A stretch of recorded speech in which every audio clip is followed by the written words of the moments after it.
Hello, François, NAB 2026, Riedel booth, ARRI partnership, or ARRI new ownership. We're excited to be here. Many people are asking about the Alexa 35 Live. So, Alexa 35 frame, the same camera that we use on Steadicam, Artemis, Trinity. Talking about Artemis, shout out to the mission that just went to space. I believe there was a signature prime in space with them, so thank you very much. Nice signature prime. So the Alexa 35 here is used in many applications. You might have seen it on movies such as Barbie, Dune, Project In Mary. It was a 265, a version of that. So that's the camera that is extremely popular in the cinematic industry.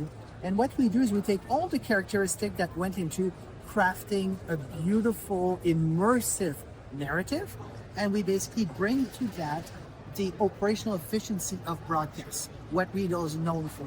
So we have our intercom, we have return video, we have multiple trunks that work beautifully with MeteorNet, with Micron, so you can add extra trunk through the camera without having to run fiber again and again and again. To a single fiber, you can do many things. It uses traditional lens control. So if you're used to Canon lens control, Fuji lens control, or the ARRI Master Grip, all of that is working regardless of the type of lens that you put in front. So yes, you can have a really good video camera operator that's going to be able to pull focus even with cinematic lens. And you can have a really good cinematic camera operator that's going to be able to operate as if it was in a video mode. So tons of incredible things here, but that's not the most exciting thing. The most exciting thing is that all of that is web-based. So we have a remote control panel that is fully programmable.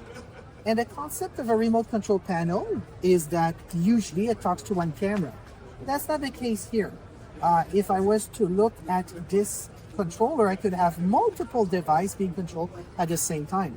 So I could do a concert and I could say I'm going to adjust camera one, and in between songs I'm going to go change the look of these songs. So when I'm going to go change the look, I could select, let's say, something more saturated, less saturated. Right now I have a default multicam, but I can send that to all my camera at the same time, the press of a single button. So I could say song number one, show lights are going down. I go to this look. As soon as it goes back up, all my cameras are in the new look. So all of that's super exciting. It also means I can control other devices. If my camera operator is out for lunch, it would be a shame to ask them to come back to zoom out a lens when we're just doing rehearsal or practice and there's nobody in the stadium. So then in that case, I can control zoom, focus, in addition to the others. But here's the cool thing.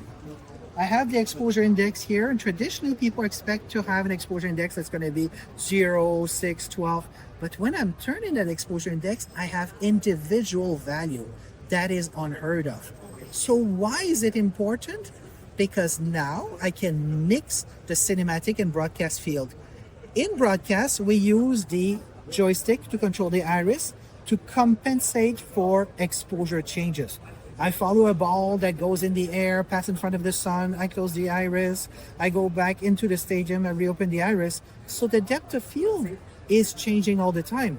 In cinematography, I don't do that. My depth of field is determined by the iris position, and that is part of the narrative.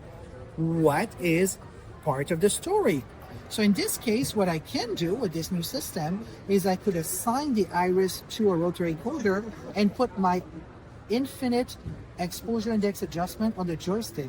So to your shader, your video engineer, your V1, they would be able to still adjust all the level, looking at the oscilloscope, yet never changing the depth of field that the director of photography selected for that singer.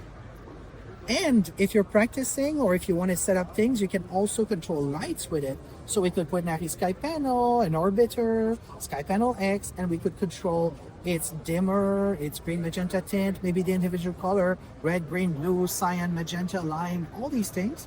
We can also trigger a router. And the cool thing is that this talks to all the Riedel ecosystem. So we could be using Ember, we could be using other protocols. So I could actually do a routing switch, or as soon as I touch the joystick, to change an aux on my multi-viewer to send the information to scope.